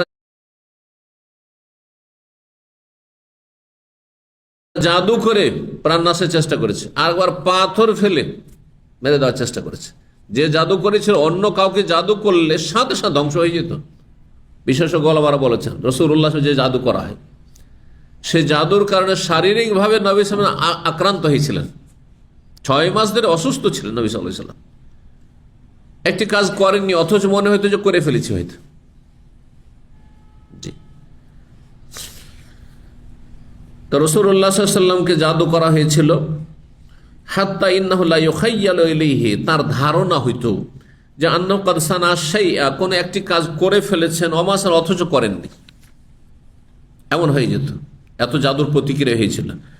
ও আন্নাহু দা রাব্বাহু, তিনি তখন আল্লাহর কাছে, রবের কাছে দোয়া করলেন, আল্লাহ আমাকে শিফা দান করো। জি, সুম্মা কাল, তাই নবী সাল্লাল্লাহু আলাইহি সাল্লাম নিজের আরোগ্যের জন্য আল্লাহর কাছে দোয়া করেছেন। নবী যদি দিতেই পারবেন তো আগে নিজেকে দিবেন না? তো যারা মনে করে যে নবী দোজাহানের বাদশাহ, নবী দিতে পারেন, যাকে ইচ্ছা আমির, যাকে ইচ্ছা গরিব, যাকে ইচ্ছা জান্নাতি বানাবে, যাকে ইচ্ছা জাহান্নামী, এই যদি ক্ষমতায় থাকতো তো নবী চিকিৎসার জন্য, নিজের সুস্থতার জন্য আল্লাহর কাছে কেন চাইবেন? নিজের ক্ষমতা ব্যবহার করে নিজে সুস্থ হয়ে যাবেন, ঠিক না? তারপরে নিজে যদি দিতেই পারেন কাউকে, তাহলে এতটা ক্ষমতা তো থাকা চাই যে এই ইহুদির জাদু তার উপর কাজ করতো না। হ্যাঁ, ঠিক না? তাহলে বোঝা গেল যে নবীও মানুষ হিসেবে একজন মানুষ ছিলেন, আর মানুষের মধ্যে যেসব দুর্বলতা থাকে বা প্রয়োজন থাকে মানুষ হিসেবে সেসব ছিলেন। এই যে নবী সাল্লাল্লাহু আলাইহি ওয়াসাল্লাম ঘুমাতেন, নবী সাল্লাল্লাহু ক্লান্ত হইতেন, খুশির সময় খুশি হইতেন, আর কষ্টের সময় শোকাহত হইতেন হয়তো। জি, সুম্মা কালা, তারপরে বলেন আয়েশাকে বলছেন স্ত্রীকে, যে তুমি কি উপলব্ধি করতে পেরেছো, বুঝতে পেরেছো যে আন্না লাকাদ আফতানি ফি মাস্তাফতাইতুহু, আল্লাহ আমাকে জানিয়ে দিয়েছেন যে বিষয়টি আল্লাহর কাছে আমি জানতে চেয়েছিলাম, যে আল্লাহ আমি অসুস্থ, এই দীর্ঘ 6 মাস হয়ে যাবে, অসুস্থ কেন বুঝতে পারছি না। আল্লাহ আমাদের হেফাজত করুন। আমরা কেউ যদি জাদুগ্রস্ত হই তাহলে টের পাবো না, বুঝতে পারবো, কিছু লক্ষণ আছে অবশ্য, কিন্তু নিশ্চিত বুঝতে পারবো না, জানতে পারবো না যে আসলে কি জাদুগ্রস্ত। তো নবী সাল্লাল্লাহু আলাইহি ওয়াসাল্লাম ঠিক তেমনই, তাহলে আলেমুল গায়ব ছিলেন না, তিনি গায়ব জানতেন না, তিনি টের পাননি যে আমাকে জাদু করা হয়েছে। আল্লাহর কাছে অনেক দোয়া করলেন, তখন আল্লাহ ওহী মারফত জানিয়ে দিলেন নবী সাল্লাল্লাহু আলাইহি ওয়াসাল্লামকে যে তুমি জাদুগ্রস্ত, তোমাকে জাদু করা হয়েছে। ঘটনাটি এখানে হাদিসে বর্ণিত হয়েছে। কিভাবে জানানো হয়েছে? 2 ফেরেশতা জিবরাইল এবং মিকাইল এসে একজন মাথার কাছে বসে, একজন পায়ের কাছে, আর স্বপ্ন যোগে জানাচ্ছেন নবী সাল্লাল্লাহু আলাইহি ওয়াসাল্লামকে। ফাকালাত আয়েশা রাদিয়াল্লাহু তাআলা আনহা তখন জিজ্ঞেস করলেন নবীকে, ওমা যাকা ইয়া রাসূলুল্লাহ, ব্যাপারটা কি, মানে বুঝতে পারেননি উনি। নবী সাল্লাল্লাহু আলাইহি ওয়াসাল্লাম কি বললেন আয়েশাকে, যে তুমি কি জানো যে আল্লাহর কাছে আমি একটা জিনিস জানতে চেয়েছি, তখন আল্লাহ আমাকে জানিয়ে দিয়েছেন, তুমি জানো, বুঝতে পেরেছো বিষয়টি? তো বলছেন না ইয়া রাসূলুল্লাহ, ব্যাপারটা কি? তখন বললেন জাআনি রাজুলানি, আজকে রাতে ঘুমের অবস্থায় 2 জন ব্যক্তি আমার কাছে আসলো, আমি তখন ঘুমিয়েছিলাম। ফাজালাসা আহাদুহুম ইনদা রাসি, একজন আমার মাথার কাছে বসে গেল, ওয়াল আখারু ইনদা রিজলি, আরেকজন আমার পায়ের কাছে বসে গেল। তারা মানুষের রূপ ধরে যেন স্বপ্ন যোগে এসেছে, কিন্তু তারা মানুষ ছিলেন না। কে ছিল? ফেরেশতা ছিলেন তারা। ফাকাল আহাদুহুম লিসাহিবি, তাদের একজন তার সঙ্গীকে, অপরজনকে বলতে লাগলো, মা ওয়াজউর রাজুলি, এই লোকের ব্যাধিটা কি, সমস্যাটা কি, এই লোকের ব্যাধি বা রোগটা কি? কালা, তখন আর একজন বলছেন, মানে দুই ফেরেশতা এক কথোপকথন হচ্ছে, মতবুবুন মানে মাসহুরুন, জাদুগ্রস্ত তিনি। কালা মন্তাব্বাহু, কে তাকে জাদু করেছে? কালা লাবিদ বিন আসাম, লাবিদ বিন আসাম নামক এক ব্যক্তি, যে ইহুদি গোত্রের বানু জুরাইক ছিল, আপনার মিত্র গোত্র ছিল ইহুদিদের, আর ওই ইহুদিরা তাকে দিয়ে জাদু করিয়েছিল। এই ছিল জাদুকর। কালাফিমা, কিসে জাদু করেছে? তাহলে জাদু করার জন্য কোনো কিছু ব্যবহার করা হয়। যারা জাদুকর জাদু করে, বিভিন্নভাবে জাদু করে, তার মধ্যে অধিকাংশ ক্ষেত্রে জাদু করা হয় কোনো কিছু, যেই ব্যক্তিকে জাদু করে তার ব্যবহৃত কোনো কিছু হাসিল করার মাধ্যমে, অথবা কিছু খাইয়ে দেওয়ার মাধ্যমে, কিছু পান করিয়ে দেওয়ার মাধ্যমে। এই জন্য সতর্ক থাকতে হয়। কালা বলছেন ফি মুস্তিন, চিরুনির দানাই, যে চিরুনি আছে না, সেই চিরুনির দুই একটা দানা, যে চিরুনি নবী সাল্লাল্লাহু আলাইহি ওয়াসাল্লাম ব্যবহার করতেন, সেই চিরুনির যে এইগুলো আপনার দানাগুলি রয়েছে, সেগুলি ভেঙে নি দুই একটি। আর কি ছিল? মোশাতাতিন, আর ছেঁড়া চুলে, চিরুনি করার সময় যে চুলগুলি ছিঁড়ে যায় বা উঠে যায়, সেই চুলগুলি কয়েকটি চুলও ব্যবহার করা হয়েছে। আর অজুফে তালআতিন, কাঁচা খেজুরের গাছের খোসা, কাঁচা খেজুরের গাছ, কচি গাছের যে অগ্রভাগে যে খোসাটা থাকে, আবরণ থাকে, তাতে জাদু করা হয়েছে। এগুলো দিয়ে জাদু করেছিল। বলছেন কালাফা আইনা হওয়া, এই জাদুকৃত বস্তুগুলি কোথায় লুকায়িত আছে বা কোথায় রাখা আছে? কালাফি জারওয়ান, জারওয়ান আও জারওয়ান, জারওয়ান হচ্ছে একটি কূপ, বানি জোরেক, বানু জোরেক গোত্রের একটি কূপ, কুয়া ছিল। সেই কুয়ায় পাথর চাপা দিয়ে, কুয়ার তলায়, পানির তলায় পাথর চাপা দিয়ে রেখেছিল। কালাত মায়েশা বলেন ফাতাহা রাসূলুল্লাহ, রাসূলুল্লাহ সাল্লাল্লাহু আলাইহি ওয়াসাল্লাম ওই কূপের কাছে গেলেন, আর তারপরে সেখান থেকে বের করে নিয়ে আসলেন। আসুম্মা রাজা আয়েশা, তারপরে মা আয়েশা রাদিয়াল্লাহু তাআলা আনহার কাছে বাড়িতে ফিরলেন। ফাকালা, বললেন, ওয়াল্লাহি, আল্লাহর কসম করে বলছি, সেই জাদু যে কত মারাত্মক ভয়ঙ্কর জাদু ছিল, ধ্বংসাত্মক জাদু ছিল, যে তার কারণে ওই জাদুর বস্তুগুলি যে পানিতে পোতা আছে চাপা দিয়ে, পাথর চাপা দিয়ে, যার কারণে সেই পানি লাল হয়ে বিকৃত হয়ে গেছে, পানির রং পর্যন্ত বিকৃত হয়ে গেছে। যেমন খানিকটা রক্ত পানি মিশানো থাকে, এখানে উদাহরণ কান্না মাহা নোকাতুল হান্না, মনে হচ্ছিল যে সেটি মেহেদির তলানির পানি। মেহেদি যদি রঙানো হয়, এই যে মেহেদি পাতা, মেহেদিকে যদি রঙানো হয়, তো যে রংটা হবে, রঙানোর পরে তলানিতে যে গর্দা সহ থাকে, সেই রকম তলানির মতো একবারে লাল হয়ে রয়েছে পানি। কিসের পানি? সে কুয়ার পানি। জাদুর কারণে, জাদুর প্রতিক্রিয়া। ওয়ালা কান্না নাখলাহা রউসু শায়াতিন, আর ওই যেই বাগানে ওই কূপটি ছিল, আর ওই বাগানের ওপরও প্রতিক্রিয়া হয়েছে জাদুর। সেই জাদুর কারণে বাগান এত বেশি প্রভাবিত হয়েছে যে বাগানের গাছগুলি, যে খেজুরের গাছগুলি, সেগুলিও যেন ভয়ানক মনে হচ্ছে দেখে, ভীতিকর মনে হচ্ছে, শয়তানের মাথার মতো। শয়তানের কথা চিন্তা করলে ভয় লাগে, লাগে না? আমরা একসময় যখন আমাদের বিদ্যুৎ ছিল না, আমরা ছোট ছিলাম, রাত্রে যখন হাঁটতাম এমনিতে ভয় লাগতো। কিরকম ভয় লাগতো? যে মনে হচ্ছে পেছন থেকে কেউ হেঁটে আসছে, ফলো করছে। মাঝে মাঝে ঘুরেও দেখতাম, যে দেখি তো সুর করছে কেন, কেউ যেন পিছন দিকতে আসছে, আমাদের কিছু নেই। আর এমন হয়তো ভয়ে যে গোটা শরীরের লোমগুলি শিউরে একবারে খাড়া হয়ে যেত, হয়তো না? না আমারই শুধু হয়তো, আপনাদের হয়তো না? এত ভয় লাগতো অন্ধকারে। তো শয়তানের কথা ভাবলে মানুষকে ভয় লাগে। তো ওই বাগানের, যেই বাগানে কূপ ছিল, আর কূপের ভিতরে জাদু করে রাখা নবী সাল্লাল্লাহু আলাইহি ওয়াসাল্লামকে, সেই বাগানের গাছগুলিও যেন মনে হচ্ছে, খেজুরের গাছগুলি শয়তানের মাথার মতো ভয়ঙ্কর, দেখতেই ভয় লাগছে, দেখতেই ভয় লাগছে। এই ইসলামিক সেন্টারে এখন বসে আছেন খুব আরামে, তাই না? রাত্রে আপনি যখন সবাই চলে যাবে এখান থেকে, আর অন্ধকার হয়েছে চারিদিক, লিফট থেকে বেরোচ্ছেন তো অন্ধকারে আছে, এখানে অন্ধকারে, সব অন্ধকার আছে, একাই ঢুকে দেখেন আপনার ভিতরটা কেমন করে, বুঝতে পারছেন না? বেশি দূর যেতে হবে না, এটা ভয় লাগবে না? লাগবে না? জি হ্যাঁ। তো কালাত মা আয়েশা বলছেন ফাতা রাসূলুল্লাহ ফাআখবারাহানিল বিরি, রাসূলুল্লাহ সাল্লাল্লাহু আলাইহি ওয়াসাল্লাম আসলেন আর ওই কূপটি সম্পর্কে জানিয়ে দিলেন আর কূপ থেকে বেরো করলেন, এখানে সংক্ষেপ করা হয়েছে, আর তারপরে সেটাকে নষ্ট করে দিলেন, দাফন করে দিলেন। ফাকুলতু, আমি বললাম ইয়া রাসূলুল্লাহ, হে আল্লাহর রাসূল, ফাহাল্লা আখরাজতাহু, এই বিষয়টি আপনি প্রচার করলেন না কেন? মানুষকে জানিয়ে দিতেন যে অমুক লাবিদ খবিস, হ্যাঁ, সেই ইহুদিদের ষড়যন্ত্রে কি করেছে, তাদের হয়ে জাদু করেছে। আপনি জানিয়ে কেন দিলেন না, মানুষকে প্রচার কেন করলেন না? কালা, নবী সাল্লাল্লাহু আলাইহি ওয়াসাল্লাম বলে, আম্মা না শোনো, ফাকাদ শাফানি আল্লাহ, আল্লাহ আমাকে আরোগ্য দান করেছেন, আমি ভালো হয়ে গেছি, আলহামদুলিল্লাহ, সুস্থ হয়ে গেছি। সূরা ফালাক, সূরা নাস, দুটো সূরার 11টি আয়াত নাযিল করলেন, আর এই 11টি আয়াত দিয়ে নবী সাল্লাল্লাহু আলাইহি ওয়াসাল্লামের চিকিৎসা করা হয়েছে। নবী সাল্লাল্লাহু আলাইহি ওয়াসাল্লাম চিকিৎসা করেছেন, ভালো হয়ে গেছে, জাদু নষ্ট করা হয়েছে। ওয়াকারিহতু, আমি পছন্দ করি না, মানে আমি ঘৃণা করি, আন ওসির আলান নাসে শাররান, যে মানুষের মাঝে আমি খারাপ কিছু, হ্যাঁ, ছড়ানোর কারণ হব।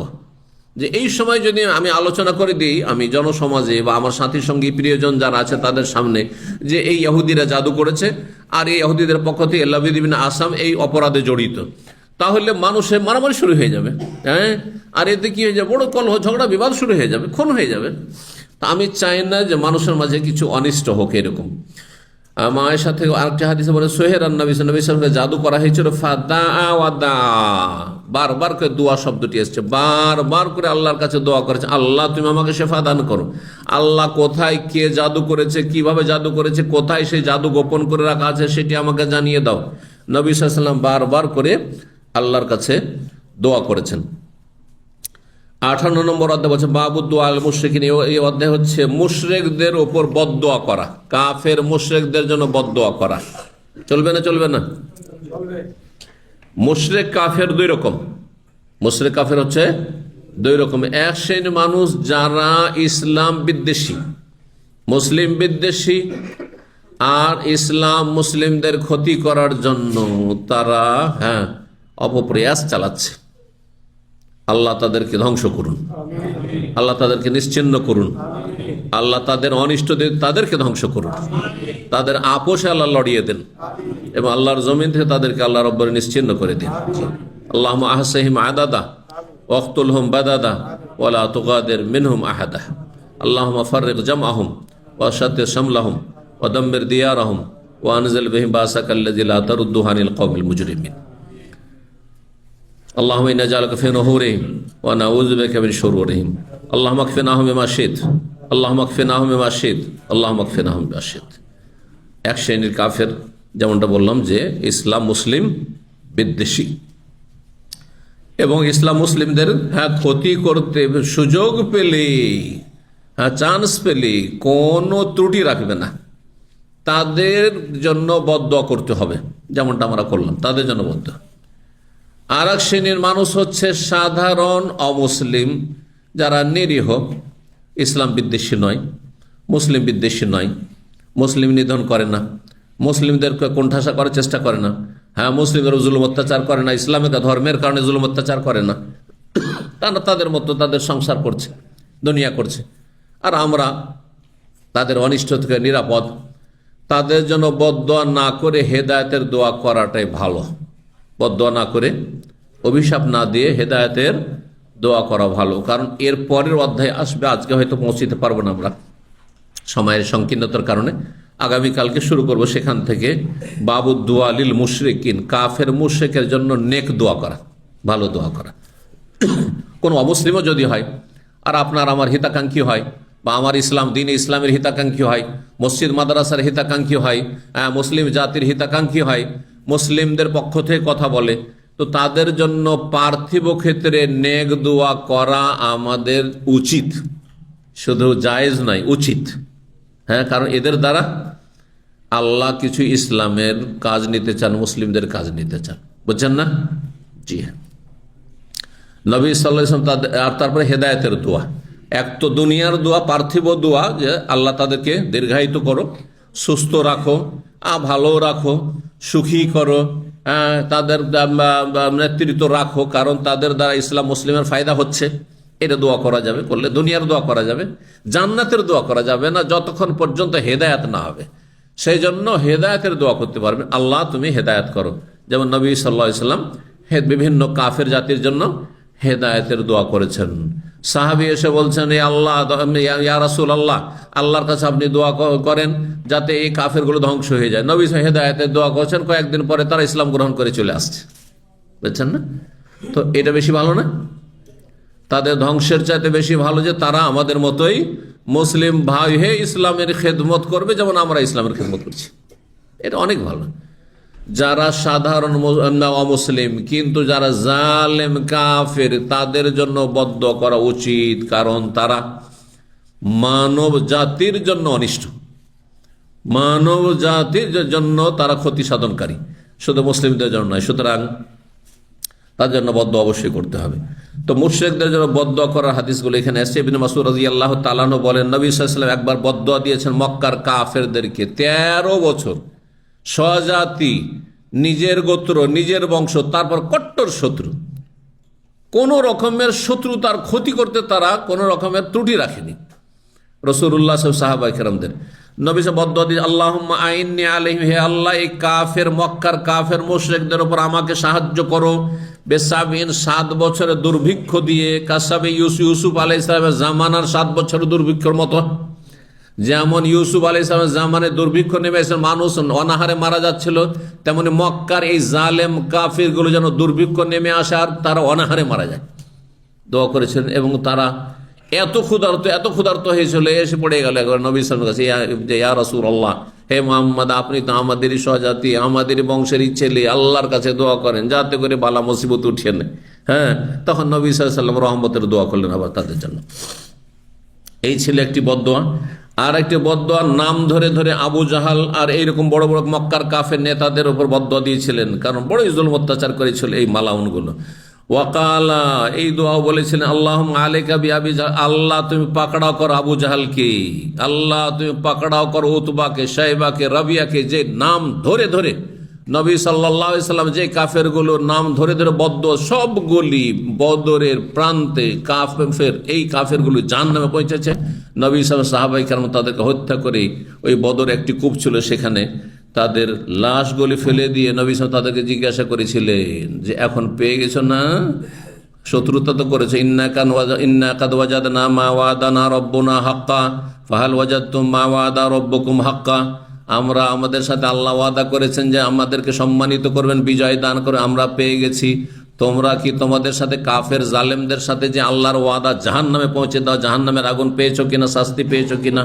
জি, এইভাবে জিজ্ঞাসা করছেন বারবার করে রাসূলুল্লাহ সাল্লাল্লাহু আলাইহি সাল্লাম। তখন ওমর গিয়ে বলছে, ইয়া রাসূলুল্লাহ তুকাল্লিম আজসাদাল্লাহ আরওয়াহাল্লাহ, এমন বডির সাথে কথা বলছে, ও তো রূহ নেই, আত্মা নেই, কি শুনছে? তো বলছে তোমাদের চাইতে বেশি শুনছে, এখন তোমাদের চাইতে বেশি এখন শুনছে। তখন শোনার আল্লাহ কি তাদেরকে শক্তি দিয়েছেন যাতে করে আরো বেশি তারা লাঞ্ছিত হয়, তাদের ভর্ৎসনা হয়। তো এই বদদোয়া নবী সাল্লাল্লাহু আলাইহি ওয়াসাল্লাম করেছেন আবু জাহালের উপর। ইবনে ওমর তৃতীয় বদদোয়া আব্দুল্লাহ বিন ওমর রাদিয়াল্লাহু তাআলা আনহু বর্ণনা করেছেন, দান নবী সাল্লাল্লাহু নবী সাল্লাল্লাহু আলাইহি ওয়াসাল্লাম সালাতের ভিতরে কুনুতে নাজিলাই লানতের দোয়া করেছেন জালেম কাফের খুনি কাফেরদের জন্য। আল্লাহুম্মা আন ফুলানান ওয়া ফুলান, আল্লাহ অমুক অমুকের উপর তুমি লানত করো, রহমত থেকে বঞ্চিত করো, তাদেরকে ধ্বংস করো। তারপরে সূরা আলে ইমরান আয়াত নম্বর 128 নাযিল হইল, লাইসা লাকা মিনাল আমরি শাইউন আও ইয়াতুবা আলাইহিম আও ইউআযিম ফাইন্নাহু যালিমুন, হে নবী তোমার কোনো অধিকার নেই। হ্যাঁ, হয় আল্লাহ কি করবেন, ওদের তওবা কবুল করবে, হেদায়েত নসিব করবেন, আর না হলে তাদেরকে আযাব দিবেন, শাস্তি ধ্বংস করবেন। আর আল্লাহ যদি শাস্তি দেন আর যদি ধ্বংস করেন তো তারা জালেম, সুতরাং এটাই তাদের উচিত শাস্তি, আল্লাহর ইচ্ছা। কিন্তু তুমি তো বললেই যে আমি ধ্বংস করে দেবো, এমনটা নয়। এটা দিয়েও আল্লাহ যেন সতর্ক করেছেন যে আমরা বদদোয়া অত বেশি করব না, যত বেশি হেদায়েতের দোয়া করব, যদি হেদায়েতের সম্ভাবনা থাকে আর তাদের জুলম অত্যাচার সীমিত আকারে থাকে। হতে পারে সেই জালেম আমাদের প্রিয় বন্ধু হয়ে যেতে পারে, কিন্তু যদি দেখা যায় যে জালেমের সীমা ছড়িয়ে পড়ে, জুলমের সীমা ছড়িয়ে পড়ছে আর জুলম অত্যাচারে সীমা লঙ্ঘন করেছে, তো তখন ধ্বংসের দোয়া তাদের জন্য করতে হবে। 6392 নম্বর হাদিস বর্ণনা করছেন আব্দুল্লাহ বিন আওফ রাদিয়াল্লাহু তাআলা আনহু, তিনি বলেন, দা রাসূলুল্লাহ সাল্লাল্লাহু আলাইহি ওয়াসাল্লাম আল আহজাব, রাসূলুল্লাহ সাল্লাল্লাহু আলাইহি ওয়াসাল্লাম খন্দকের যুদ্ধে সমস্ত বাতিল দলগুলো, কাফের বংশগুলি যারা মদিনার অবরোধ করেছিল, মদিনা চারিদিক থেকে তারা ঘেরাও করেছিল, মদিনার চড়াও করেছিল, তাদের জন্য তাদের উপর বদদুয়া দিয়েছিলেন। আল্লাহ মুনজিল আল কিতাব, হে আল্লাহ তুমি আল কিতাব কোরআনে কারীম নাজিলকারী, সারি আল হিসাব তুমি দ্রুত হিসাব গ্রহণকারী, ইহজামিল আহজাব সমস্ত কাফের দলগুলিকে তুমি পরাস্ত করো, পরাজিত করো, ইহজিমহুম তাদেরকে পরাজিত করো, ওয়াজালজিলহুম তাদেরকে প্রকম্পিত করো। 6393 নম্বর হাদিস বর্ণনা করছেন আবু হুরায়রা রাদিয়াল্লাহু তাআলা আনহু বলছেন, নবী সাল্লাল্লাহু আলাইহি সাল্লাম যখন সামি আল্লাহু লিমান হামিদা রব্বানা ওয়া লাকাল হামদ বলে রুকু থেকে উঠতেন, তখন কুনুতে নাজিলায় এই দোয়াগুলি পড়েছিলেন। নবী সাল্লাল্লাহু আলাইহি ওয়াসাল্লাম 1 মাস কুনুতে নাজিলা করেছিলেন। 70 জন সাহাবায়ে কেরামকে প্রতারণা করে নিয়ে গিয়ে যে আমরা মুসলমান হয়েছি, কোরআন শিখাবে, তারা সব কারি হাফেজ আলেম ছিল, সবগুলিকে তারা খুন করেছিল। সেজন্য 1 মাস বদদুয়া দিয়েছিলেন। তো যেসব বদদুয়া দিয়েছেন তার কিছু বদদুয়া ওই সময় দিয়েছেন, আর মক্কার কাফের জালেমদের জন্য বদদুয়া দিয়েছেন। মক্কায় কিছু বন্দী অসহায় মুসলিমরা ছিল সাহাবায়ে কেরাম, যাদেরকে বড়ই নির্যাতন করতো, জুলম অত্যাচার মক্কার কাফেররা, আর তাদের জন্য নেক দোয়া করেছেন। এই হাদিসে রয়েছে। এশার সালাতে নবী সাল্লাল্লাহু আলাইহি ওয়াসাল্লাম করেছেন। মাগরিবও করা যেতে পারে, এশাতে করা যেতে পারে, ফজর করা যেতে পারে, সময় আছে, তাড়াহুড়ো করার কিছু নেই।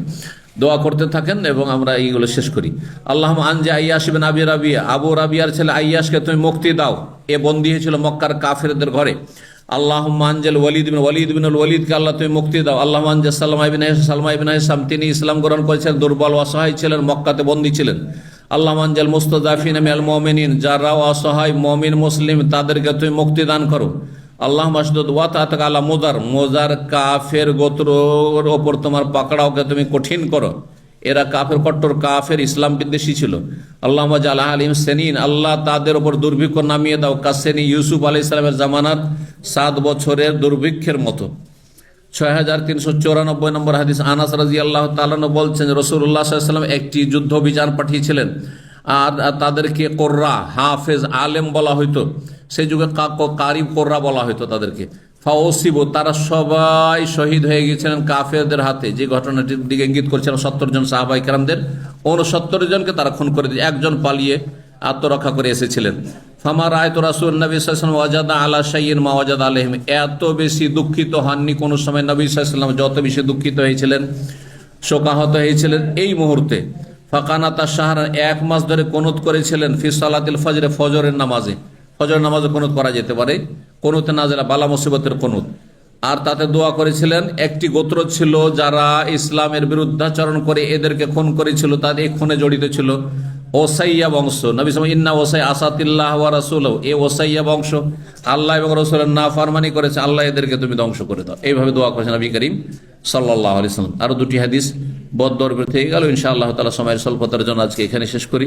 আল্লাহ রাব্বুল আলামিন যেন আপনাদের নেক আমল কবুল করেন, রোজা, সিয়াম, কিয়াম কবুল করেন, লাইলাতুল কদরগুলি আপনাদেরকে ইবাদত বন্দেগীর মাধ্যমে যাপন করার তৌফিক দান করেন, এবং আল্লাহ জান্নাতে হিসেবে আমাদের আপনাদের সবাইকে কবুল করেন। সুবহান রাব্বিকা রাব্বিল ইজ্জাতি আম্মা ইয়াসিফুন ওয়া সালামুল মুরসালিন ওয়াল হামদুলিল্লাহি রাব্বিল আলামিন।